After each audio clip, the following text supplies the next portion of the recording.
giang rau đèn tới nét con bao đó bút giang rong đèn con này đó đó chẳng số dòng tới đèn cắm này đó có bờ thâu hai ổ cắm này giao tới nét thì nam giao tới nét thì nam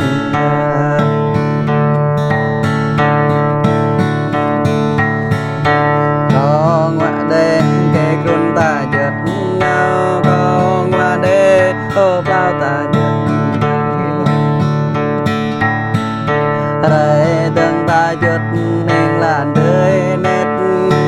giao tươi nét thì nam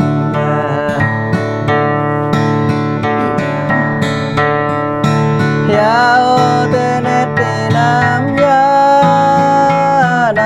giao tươi nét thì nam con đọc về dòng tươi ta đốm này con lời về dòng tươi ta đốm này ô rõ nè bồ rõ ta đê nét con đọc bồ rõ nhằm ta đê nét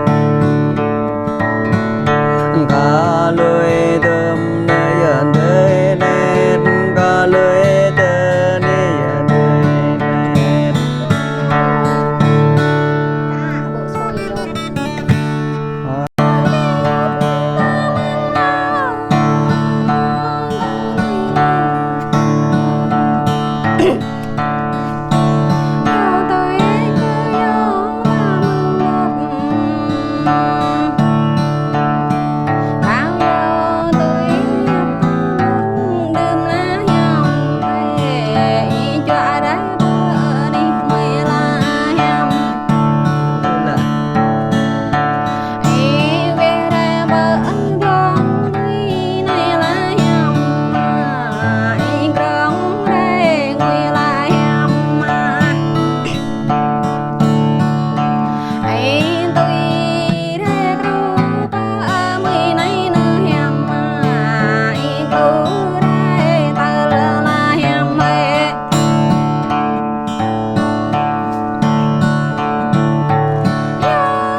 mang nụ là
đam mê tay